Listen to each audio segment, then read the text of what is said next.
Okay.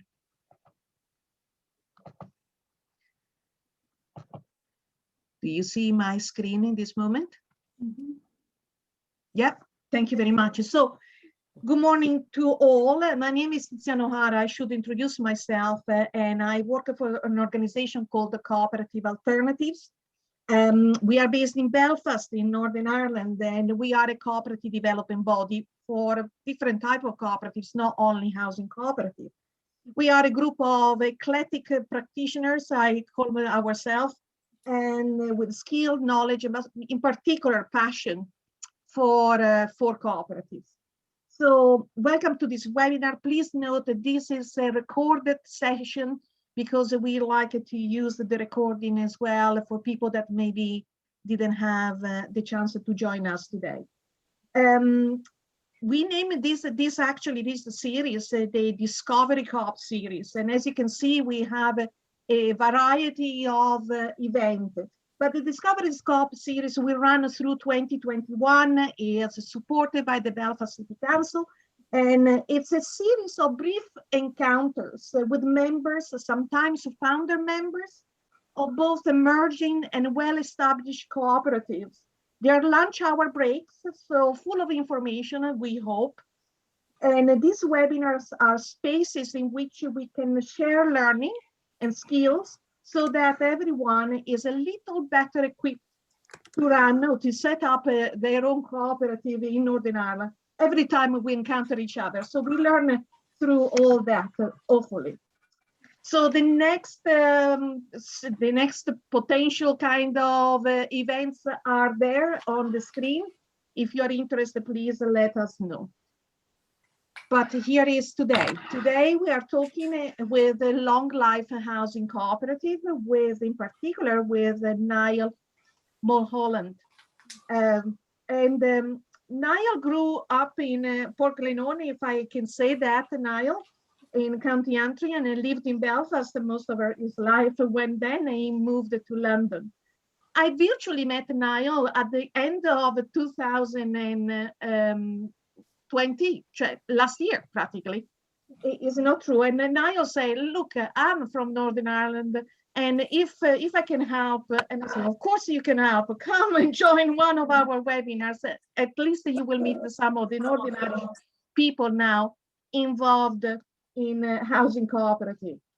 So since 2007, Niall and his life have lived in a Longlife housing cooperatives. Today he will talk to us in a personal capacity, but with his wealth of experience.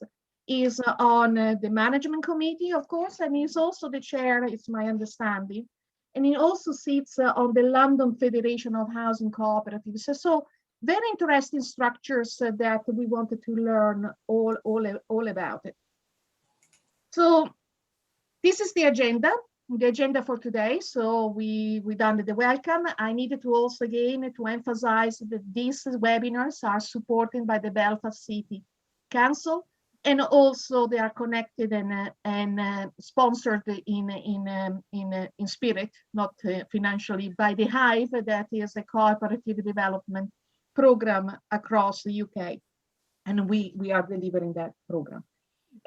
So the Longlife housing cooperative, we give Niall quite a bit of time to tell us the story. It's been a very well-established cooperative, so we needed to afford him a bit of time. And I stop sharing now. And just to let you know that this doesn't have any more presentation. You will be happy to hear how many webinars are so full of presentation. But this event will be a conversation with Niall. So give us a bit of time. We will go back and forward with a couple of questions so that we start to understand and unravel this beautiful story. And then after that, we would like to give all the floor, any opportunity to ask any other questions. So I would say that me and Niall can start now. And the first thing I would like to say, well, Niall, welcome. thank you very much for coming and taking the time to us. In the group, there are people that are really interested in housing cooperatives, and they are trying, and they are at the initial stage of developing housing cooperatives. So, how did they all start? The story for Longlife housing cooperatives. Probably in the 80s, you said. What happened? What actually helped at the early stage of development now? In particular, we are interested in also policy-wise, funding-wise, all these type of enablers that probably you have experienced. Thank you, Niall. Thank you very much for the invite and the introduction. And I'm really happy to be speaking to people back home on housing co-ops, where I know housing co-ops don't really exist. But of course, there's a wider housing cooperative movement in Ireland, North and South. My father was very involved in the credit union movement when he lived in Enniskillen, and then later on in Portalone and Antrim. So if you like, I come from that background. But I think in London, I knew very little about housing co-ops until I was asked to join one back in 2007. And housing co-ops in London have been going for some time. They really grew in the 1970s and the 1980s, and that was largely helped by government policy at the time. I think it was called it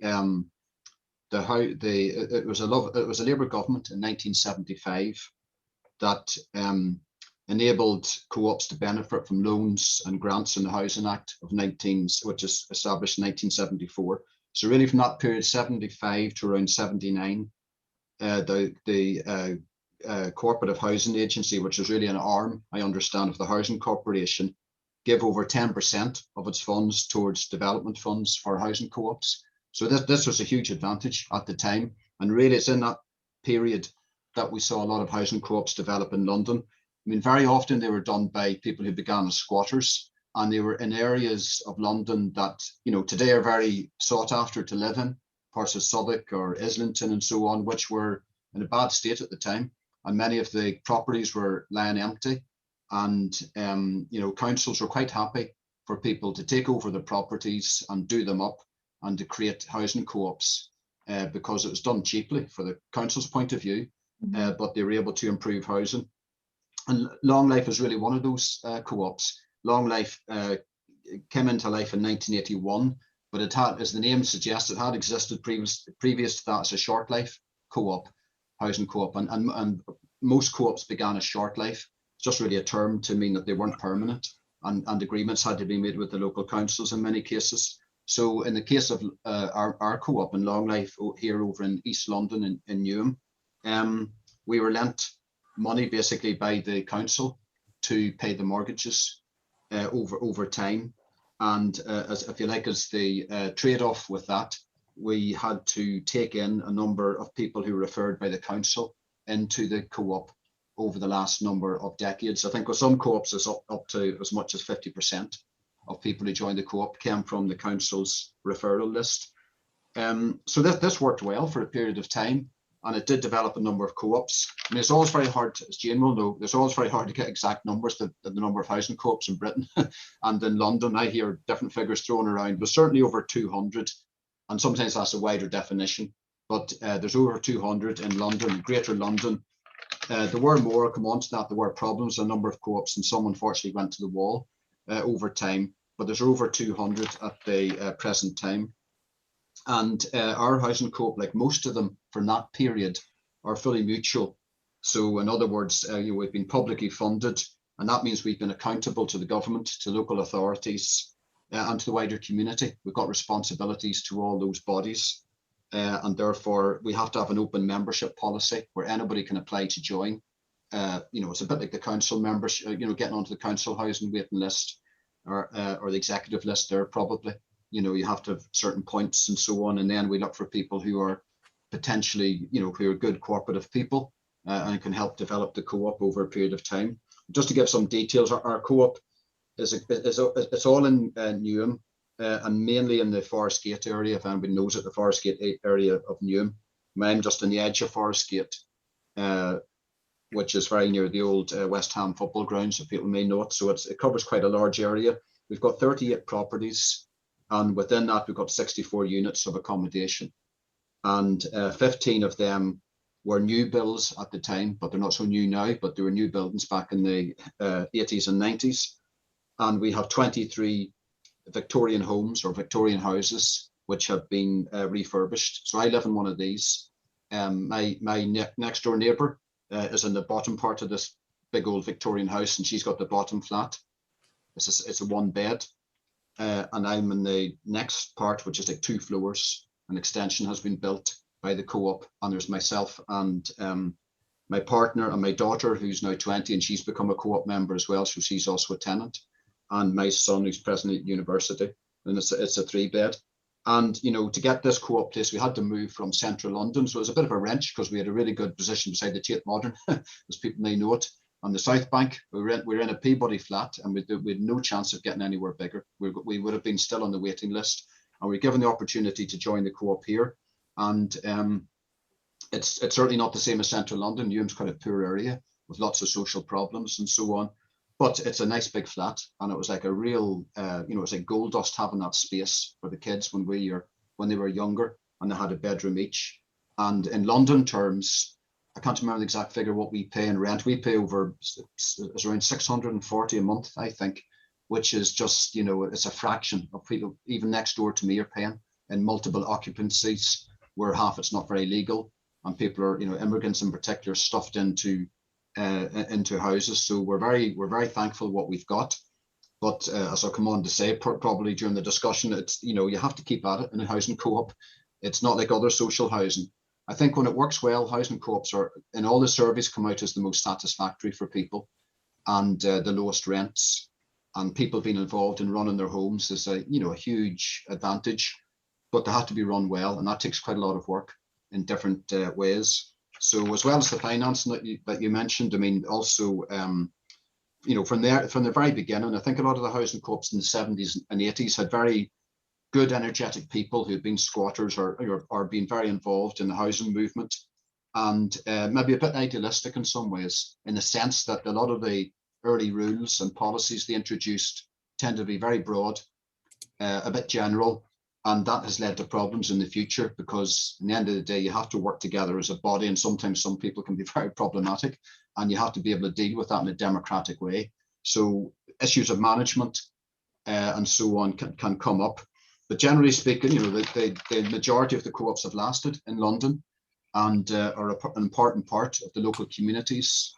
And unfortunately, they weren't able to expand as they could have. You know, if they'd been expanding at the rate they had been in the 70s and 80s, if the grants hadn't been pulled away, which happened after the Conservative government came into power in 1979, where they got rid of the local grants from local authorities. So it was grants and loans we got. Unfortunately, those all went, and it's been quite a struggle for lots of co-ops to exist up until this point, you know, including ourselves, which I'm sure I can go on to in more detail. Well, of course. So that you had then to face the changing environment, the changing political environment. How did you overcome those barriers then, and how can you survive when the policy environment is not? It's a bit hostile. Yeah, bit, maybe more than a bit. Yeah, I think as everybody knows, social housing, council housing has taken a real battering over the last few decades. And what I found, even in the time I've been in this housing co-op since 2007, I've seen a change. I've seen more children of co-op members staying in the co-op. In the past, they would have gone elsewhere, you know, wanted to find their own place and so on. And more of them have stayed inside their parents' house and become members of the co-op, which we welcome, because it means they've grown up in the co-op, so they've got a good idea how to run a co-op, and that, you know, in our co-op, people are allowed to do that. Still have to be voted in as a member. You can only, you know, in a mutual co-op like this, you have to be a tenant has to be a member, and a member has to be a tenant. So they have to be members before they can be, you know, go on to tenancies, or then apply for other co-ops or other units that come up within the co-op. But there's been more of a tendency in that direction, and I think it's because the housing crisis is so terrible that for young people in particular, there are no alternatives. I mean, there's no chance that unless you're earning £70,000 a year, you can't even get onto the private mortgage ladder in London. And lots of people, of course, can hardly pay the private rent. And then there's a cap on benefits and so on, which hits a lot of people. Even, many of them are working as well. So more of them are staying at home. And that, in a way, can sort of create a bottleneck as well for new people coming in from the outside, of course. So there are different sides to it. And it's just been a bit of a hostile environment for social housing for a number of decades. And I think what tended to happen, I'm sure Jane will probably be able to comment on this. I think what tended to happen is that co-ops, for all the right reasons, sort of drew the drawbridge up a bit and decided that the key thing was to survive. And there was less of the interaction between co-ops that there may have been in the past, unfortunately. And some co-ops that might have had management problems then tended to be a bit inward looking, and disputes could arise, and personal disputes could be brought to agenda meetings and so on, which obviously is not healthy at all. And unfortunately, during that process in the 90s in particular, the housing regulator was quite assertive, and they would come in quite strong with some co-ops that were seen to be failing. And in quite a few cases, they put them into housing associations, and they weren't necessarily allowed to be still working as housing co-ops. Some were, but some were just merged into housing associations, and they changed their character as well over here, as I'm sure people are probably aware of, where there's been these super mergers between housing associations, and many tenants now would feel that the top management have lost the original mission, and that they're acting like big business. Basically, they're big corporations. And there's a lot of complaints I find from people who live in housing associations, including people who are still acting as co-ops or working as co-ops within them. So that whole process happened for 2 or 3 decades, and it was difficult.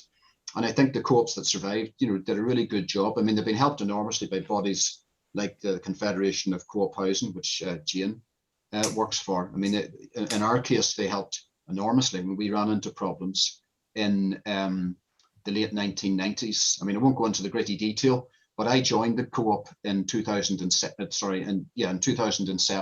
in the middle of a crisis.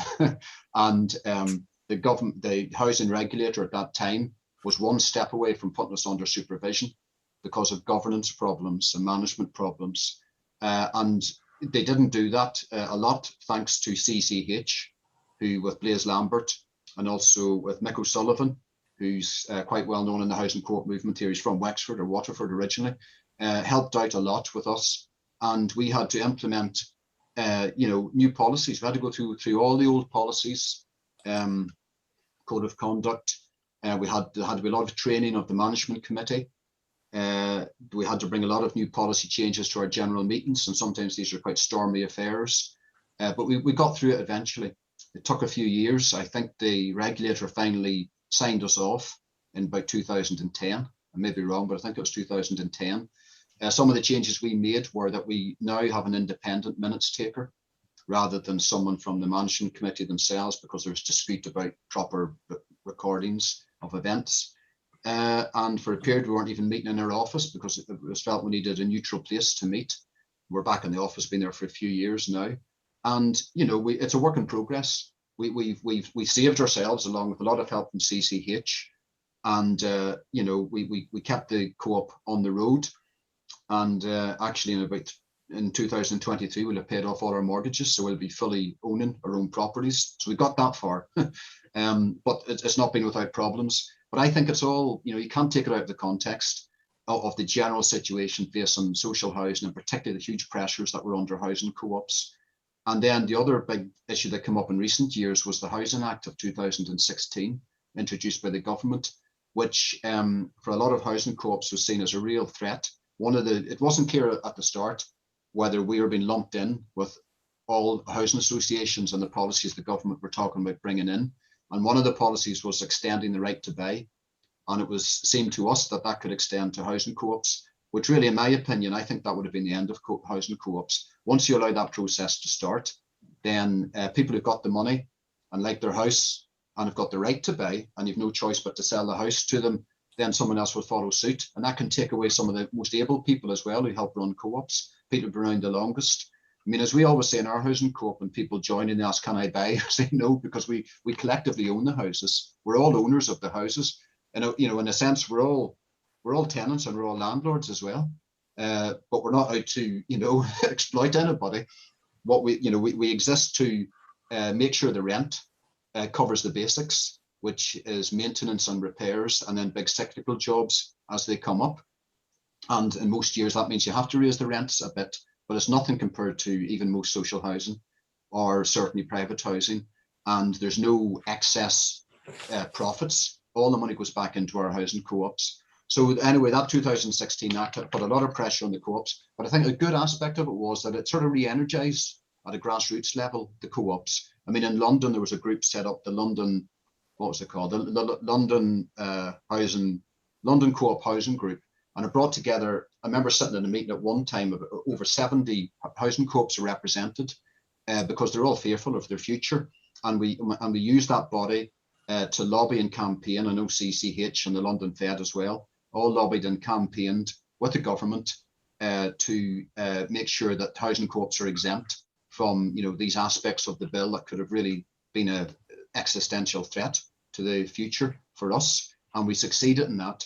I think the act is still, it's been held in ice by the government, but I think we're okay as far as I can tell on some of the key issues. And one of the good things in that, it did bring a layer of these new people involved in co-ops and younger people to get involved and to step up really, and to also just understand what we're about, because it led to quite a bit of, in some ways, soul searching by people in the co-op movement in London, at least, where we had to go back to the basics and why did we set ourselves up in the first place? What is a co-op ethos? What do we actually stand for? And issues like democratic decision-making, membership-led organizations, that were part of a wider community, that were part of an international community, because it's the International Cooperative Association and the housing co-ops are a big sector of that. All those things, I think, were brought to the fore in a good way. And it's meant, you know, and from my experience in my own co-op and some other co-ops I know, more young people have got involved. And in things like the London Federation, there's been more involvement as well. So despite we're dealing with a very serious crisis, you know, there's good things that come out of it. That's very, very interesting. I really like some of your comments about ownership and how to maintain that ownership in the cooperatives. I think that will sound very true to some of our attendees, because we are struggling with that concept sometimes. But before we open the floor, final questions, if you don't mind. What an emerging cooperative should pay attention to in terms of, you know, governance and membership, in your opinion? Give us some indication of what are the first steps that we should really move towards. Yeah, well, I think one, you know, any new co-op, housing co-op, or any sort of cooperative body starting up, I think it's really important that the people involved in it spend a lot of time talking to people who have got experience in this. All their experience is good and bad, and I think there needs to be a good sound basis to it. I mean, I think there has to be a strong cooperative ethos right from the start, and that means our history as much as anything else, all the way back to Robert Owen, or back to some of the people in Ireland actually who were cooperative pioneers back in the 19th century. There's a very good history there, and I think all new members, from founding members onwards of the housing co-op, should be fully inducted into that, you know, history. It should be as an ongoing education, and then training is very important. Training in governance and just basic things like how a management committee should actually work. What's the role of officers? What's the role of a chair, of a finance officer, of a secretary? I mean, CCH, who Jane is with, they do very good work on that, and they were very important in helping to retrain or train up our management committee 10 years ago or so. And then, as I said, there's lots of international bodies now. There's a lot of information out there on websites and so on. There's a lot of good webinars and things going on at the moment, which I think people should try and get involved in. Every co-op, having said that's a bit different. They're quite unique co-ops. You know, not one co-op is the same as the other. They come in all different sizes, different types of housing, and the rules and their code of conduct and complaints policies can all be slightly different from each other. And there's benefits in that because it's local people in the co-ops deciding themselves. But I think there's some general themes I would press home in my experience. I think that you need good, up-to-date, robust rules for a start, and the same with a code of conduct and so on. And of course, you know, I think anybody's been in any organization knows the rules are only really as good as the membership, and you know, what's written in paper only really works if you've got people with a desire to make sure they do. So I think but they can be improved a lot from the old rules. I mean, our rules are from the 1980s, and we changed them a bit, I think, in the process we had to go through 10 or so years ago, but they really need updating, and improving in quite a way, because they're too general. And you can read them in different ways. They can appear to invest a lot of powers in the hands of some officers, which of course can be abused if people aren't getting on. And as I said, there's no real way to deal with real continuing problems that you might have on, say, a management committee and so on. And of course, we don't want to be in any way a sort of coercive or anything like that. We want to work together, have consensus as much as possible. But at the end of the day, they are businesses as well. They have to work, and people need to keep a roof over their heads and have income. And I mean, funny enough, I was listening to another webinar earlier this week of international cooperative lawyers, and they were discussing about some of the changes in co-ops in different parts of the world, including Australia and some of the the tiny islands in Oceania, which actually have a lot of co-ops. And one of them, I can't remember which island it was, they just brought forward a policy they've agreed of what they call like a banning policy, where they can ban people from holding office if they become problematic over many years. Now, that's something you'd have to think carefully about how that's put in any rules or whatever. But I think there has to be, as some people said, you need some sort of handbrake mechanism with how to deal with issues. Because, I mean, Jane will probably know this, too many co-ops have collapsed because of, infighting and, people not getting on. And they're either collapsed because they've agreed themselves to split or just wind it up, which is a tragedy, really, I think, or else the regulator stepped in. So we need good, robust rules. But the only way they can work, as I said, I think, is to have a good, active membership. Now, obviously, you don't expect everybody to be on the management committee, to be fully active all the time. There's a lot of voluntary work, and it's all voluntary, and it can take up a lot of time. But I mean, there's also, getting other bodies to help out with a lot of that work. If it's a very small co-op, and many of them in London are small, they can be like less than 20, 15 units.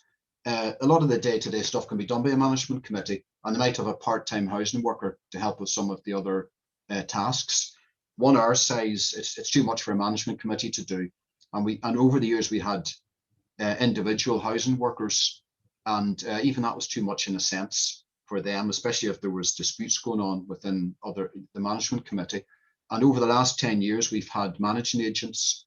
The first one was CDS, and now for the last few years, we've had one called Cooperative Homes South, which is based quite far away from us. It's the other side of London, but they help out with all the administration. They help set the budgets. They carry out the rents and so on. They cover the gas safety checks that have to be done every year. So they take up a hell of a lot of the work off our shoulders, and they give us monthly reports that we then go over and review and come back with any questions or points. And it's just a matter of slimming things down and making sure it works. When I joined the co-op, the co-op management committee meeting was every 2 weeks. That's just far too much for people, particularly those who are working. It's now monthly meetings, obviously in Zoom at the present time, but we get reports from CHS, and then we have another managing agent or provider, which is just a local small group called Homes for Homes, and they do our maintenance and repairs, the daily maintenance repairs work. Now, there are some co-ops discussing about trying to pool some of these resources and have it in-house as such. There's an ongoing discussion about that, particularly in big chunks of London, where there's lots of co-ops doing the same thing and employing different people. And I think there's a lot of sense in looking at that. But I think that's the main thing. I think it's important that from the start you get the best up-to-date rules and code of conduct and so on, and complaints policy. Get all that in place, and then have a good ethos. And of course, having said that, the rules and the complaints policy, they should be looked over every so often anyway, just to update them. And we were discussing Zoom and being able to hold meetings. And then the ombudsman and the housing ombudsman here wants housing associations to make changes to their complaints policy. They favour a 2 stages rather than a 3 stages policy. That's one of the things we're discussing tonight, actually, at our general meeting and our housing co-op. So it should be looked at anyway and reviewed.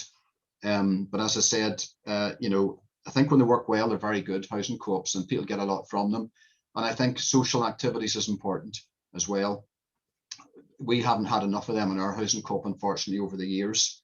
But they, you know, but where we try to do it is in and around general meetings, for example, particularly annual general meetings, where people you know, would get the kids together and have other social events, and that helps a lot. Just to, you know, develop the co-op, to develop trust between people, and make sure everybody's pulling together in the same direction. Yeah, because yeah, despite the fact that they are born to provide housing, they are actually a place where community can actually flourish, and that's the great aspect of being a cooperative. But Niall, thank you very much. These 3 questions, I think, give the flavor of your cooperative to everybody. So maybe before anybody, you know, prepare some questions. But Jane, you've been mentioned quite a lot. Do you want to introduce quickly maybe your organization and what you do? For instance, interestingly, how Niall said how important are rules. Do you provide rules for housing co-ops as well? What is your role? Thank you. Yes, Niall, I would suggest you update your rules fairly swiftly. It might be something you want to discuss at your meeting as well tonight. And in actual fact, there's a page on our website dedicated to updating the rules for existing co-ops, with a set of model rules there that you might like to look at. But yes, okay, I work for the Confederation of Cooperative Housing, and it's the body that represents housing cooperatives across the UK. So we do things like lobbying government about some of the legislation that Niall's been talking about. We've got a training program with 8 modules in it, so that, for example, what Niall was saying, when you get new members in, they need to learn about the co-op. So the co-ops can book onto the training program, and it goes through all the governance, all the regulation, because we've had a lot of regulatory changes, as Niall also mentioned, in the last couple of years, that do really affect our housing co-ops. Yeah, we do that. We have member forums, for example, send out member updates with all the information that co-ops need to know about, with, you know, for example, the training regulation, etc., etc. Okay. Okay. So that's what we do. One thing I'd like to come back on that Niall kind of mentioned was, and it's one of the positive things about housing cooperatives, and what that is when you get new people in, or when you start at a co-op, the training is so essential. And what that training actually does to people, it gives them other life skills. For example, I used to work for the largest cooperative development agency in the UK, CDS Cooperatives, and we took people off the waiting list, and we trained them to be chairs, secretaries, treasurers. We taught them how to read budgets, how to look at maintenance, how to look at risk, etc., etc. And that gave them other life skills. And lots of these people were unemployed and on the housing waiting lists. And what the life skills did was help them get into education to become accountants or housing officers and things like that. So it improved their life skills so they could get better jobs. They could improve their CVs by saying, I'm a member of a committee and I know, sorry, and I know about budgets, I know about allocations, all these things that are such a beneficial thing to people at the moment, especially with the current unemployment in the UK and the need for new skills. So I just wanted to touch on that as one of the positive things that housing co-ops can do for people. And the other thing is, with regards to starting new co-ops, which you asked about, Tiziana, is the government have just announced £4 million for the UK for groups to come together and start up co-ops. So this will cover the startup costs, so the education of learning how to run one, registering of the rules, getting them up to planning, for example, which is when they can start looking at other funding streams. So there is a conduit that the government has created. I think it comes online the end of this month, that groups can get together, decide what they want to do, and learn how to form new housing co-ops. So there is a little bit of rosiness in the sky for new housing co-ops coming up. we needed to check that one, Janie, because we always kind of in Northern Ireland, it seems that we are always a bit different, but Yeah. thank you. I will certainly try to check. Okay, here we open up questions to people from the floor. I can see one hands on. Tom first. Tom Woolley. Good morning. Hi, thank you very much, Tiziana. It was really, really great to hear that talk from Niall. Those of you who know me as being terribly old might know that I was involved in the 1970s and 80s in London working with many squatters groups and helping to set up some of these housing cooperatives. So it's great to hear that they're still going strong there. But I don't want to go on about that, though I have a lot of experience of working and being a member of a housing cooperative. My particular point, and credit unions were mentioned, I'm on the board of Ballinahenge Credit Union. We have a very large building, which is 3 or 4 times bigger than we actually need, plus a large site. And it could so easily be developed for a housing cooperative. But as I understand it, and I don't know whether this is correct or not, that currently the rules would prohibit the credit union developing a housing cooperative or you know. Now, I was in Canada a few years ago, and most of the housing cooperatives in Canada are funded by the credit unions. And it seems absurd to me that that isn't possible. Not only have we got loads of money in the credit union that we don't know what to do with, other than put it into the stupid clearing banks, but also, you know, we've even got land and property that we could use, and yet we're not allowed to do it. So I do think that that could be one of the ways in which housing cooperatives could be got off the ground in Northern Ireland. Thank you, Tom. I think that it's very relevant, especially when the Irish Legal Credit Union tried to create that social fund for housing down in South, but as you know, didn't go very far. Certainly, there are regulatory limits for credit union investing in assets.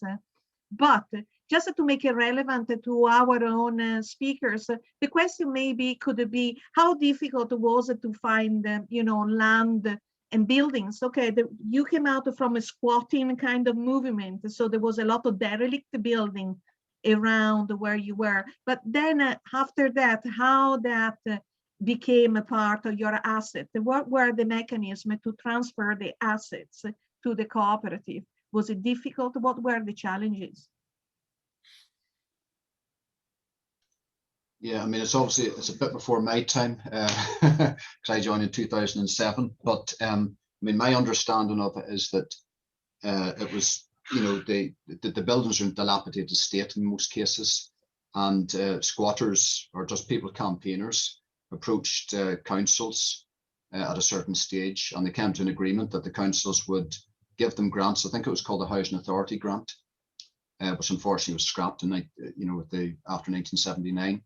And loans, and therefore, I don't know in detail, but basically the buildings were then mortgaged, over a number of years. I think that's probably the main way it's been done. Certainly in our co-op, that's how it's been done. So we've got just a handful of properties now left to pay off the mortgages for since 1981, and we'll own them all in 2 years' time.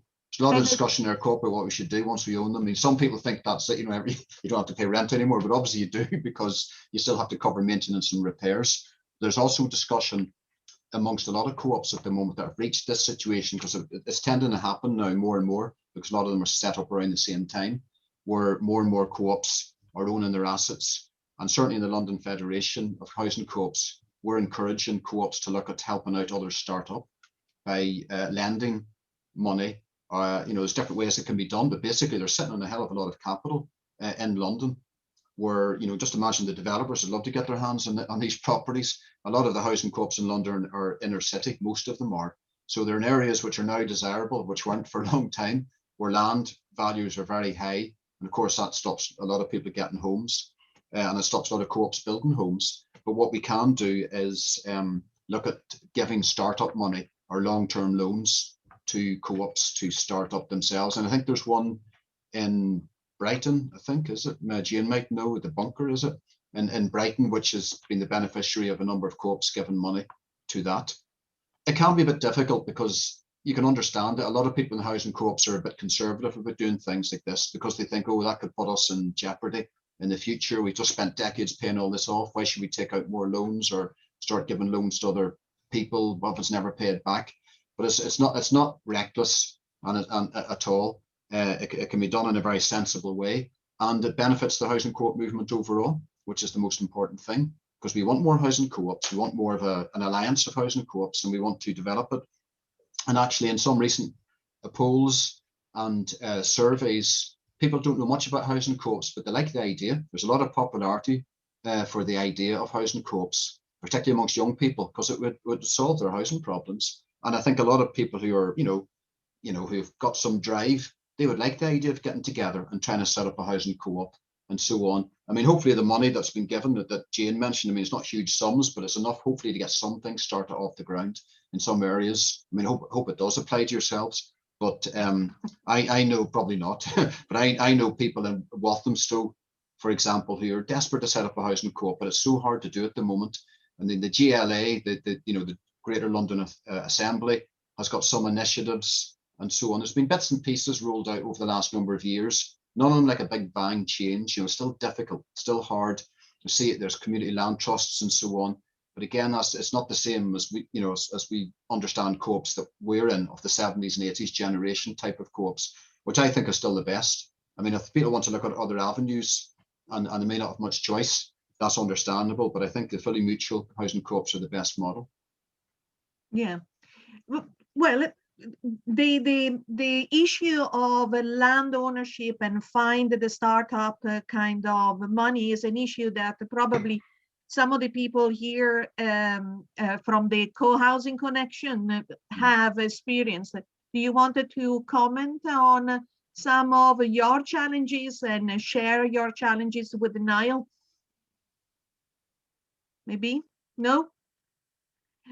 Certainly, one of the main challenges, I think, it was to find that kind of support for either. Okay, Tony, sorry, I saw you. I was waiting for Joanna to go in first. Anyway, I'm Tony. So in my day job, I work for Shelter Northern Ireland, but I'm also on the board of Cooperative Alternatives. But Joanna and I are part of the team that are looking at a co-housing scheme in Belfast, which we're hoping will probably be a cooperative or mutual. But I'm interested in Niall's point about the, and I know it was probably before your time, but the sort of idea that the people who ended up on the project, nominations came from your local authority, from the waiting list and so on. I don't know whether or not that continues, that particular process continues. And, how did you find that? Because presumably people who come on the waiting list aren't initially, there for cooperative interests, and you kind of have to sift through and maybe find the people who might be most interested. What kind of criteria did you use for that? Yeah, or do you use? Yeah, that's a good question. Over the years, I think with our housing co-op, I think it was every third new member had to come from the council. That's the way it worked out. And also we had it's every second, I think, but we had the choice as a co-op to say no to the first 3 people they put forward if we wanted to. So they had the right to say that we want the most cooperative people as possible, the people we think are most suitable. Obviously, they all were put in front of us because they had genuine need and the points and so on. So that was important. But then we would discuss with them and try and get the people most cooperable, because obviously you don't want to import problems either. And I'm not being snobbish about this. I was in a council flat when I first moved to London, and it was torn down, and then we were all put into Peabody Housing Association. There's no choice about it. And then from Peabody I went to the housing co-ops. I've been through all different types of housing since I've been over here, and obviously you can get very good people from a council referral list. But a lot of them just won't know anything about co-ops. That have just ticked everything to try and get housing because the situation's so bad, and that's understandable. I think some co-ops, probably co-ops overall, had mixed sort of experiences on this, but I would say it's really the responsibility of the co-ops to make sure they do the proper work and that they have proper induction and that they have a good interview panel whenever they're looking at people who have been referred from councils. I mean, our council, our housing co-op now, that seems to have largely petered out, you know, that process in the council.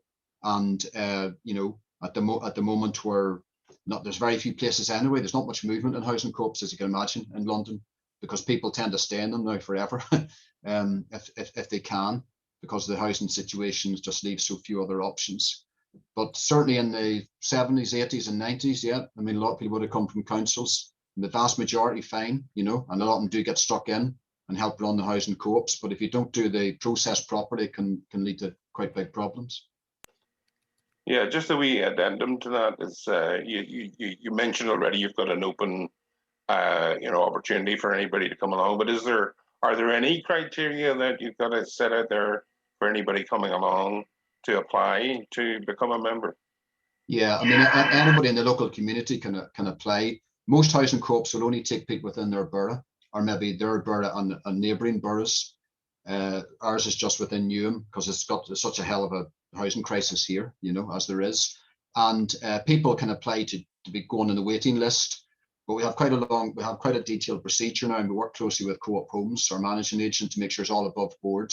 You know, everybody's confident in this process. There's nothing untoward going on, and they're the independent part of this, if you like, because people will refer their friends to go on the waiting list, which is they have the right to do that, obviously. And people will say, we know people who would be very good for your housing co-op. Why don't you put them on the list as well?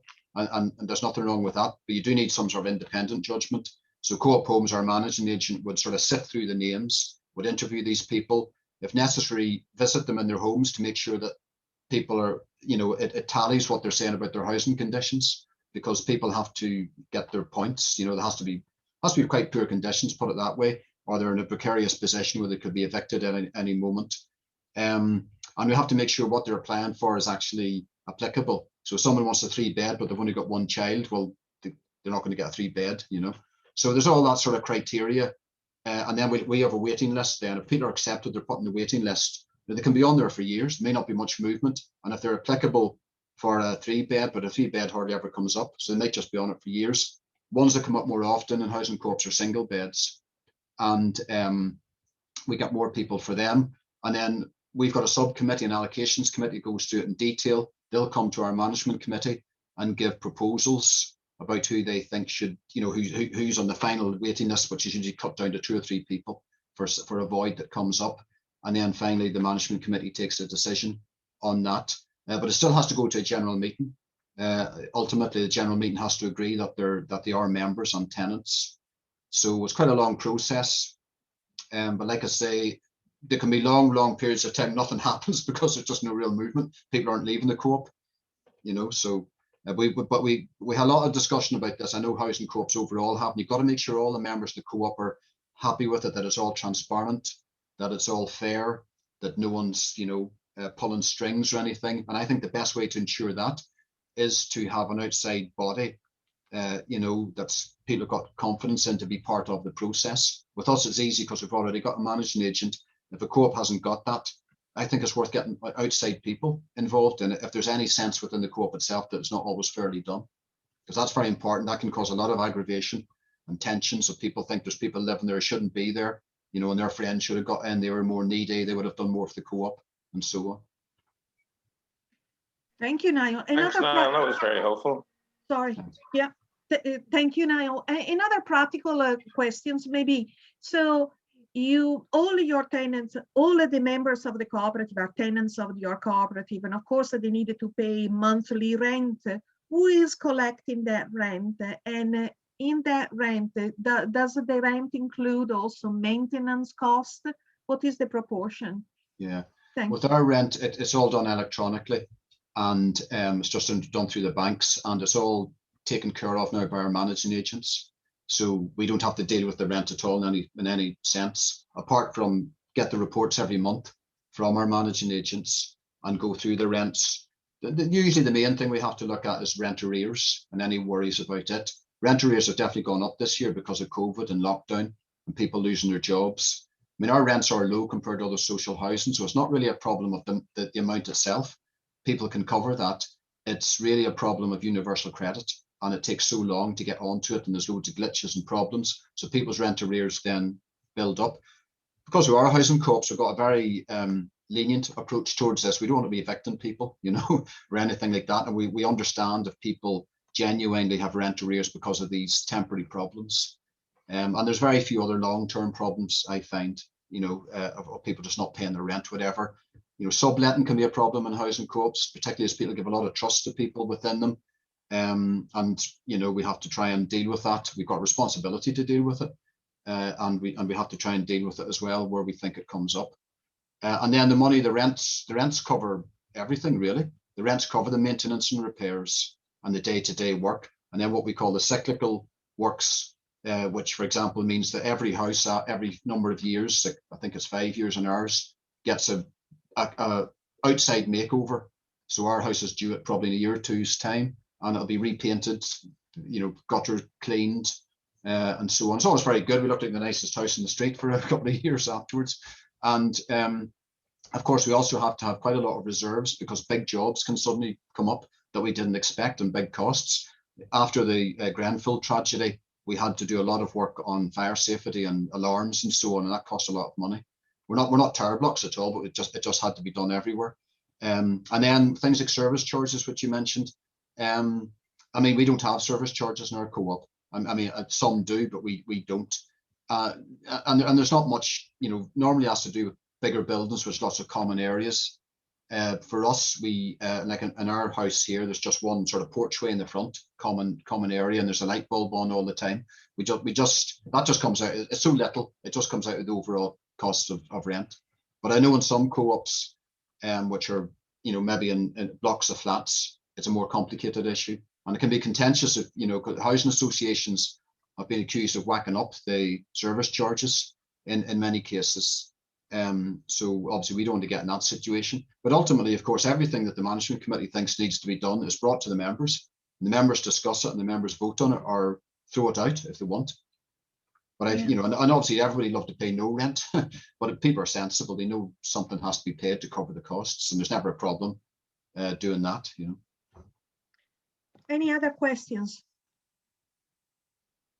We are quickly approaching 1 o'clock. This lunch hour went very, very quickly, but full of information, definitely. We learned so much, and Niall and Jane, thank you both for participating so actively to this webinar. We will probably get in touch even more, because I think what we need also to build our capacity here in Northern Ireland. About, you know, how do we do it, you know, all the practical insight that we need. So yes, thank you, Jane, for all the links that you have put into the chat. Guys, look at the chat. And Niall, I hope that you're coming back to Northern Ireland visiting when the restrictions are lifting, and certainly we owe you a big cup of coffee. And maybe we can go around the table and talk a bit more about how to stimulate really the growth of a housing cooperative in Northern Ireland. Yeah, I will leave it here if everybody is okay. Niall, you want to say last few? Yeah, just that. Yeah, thank you very much, and yeah, I'd really look forward to that, meeting up with people properly once we're able to move again. I was over in a very short period, but in a window between all the lockdowns to see my mother, and that was it over the last year and a half. So I really want to get back again, and you know, I'm very, very enthusiastic about trying to get housing co-ops started there. I think it'd be really beneficial. Yeah, and certainly there is something in the air in Northern Ireland moving towards an alternative type of a housing. Certainly there is. So if on behalf of everybody, then I say goodbye and see you at the next meeting, lunch hour, Discover Co-ops. Bye-bye. Nice to meet you all. Thank you. Bye-bye. Bye-bye.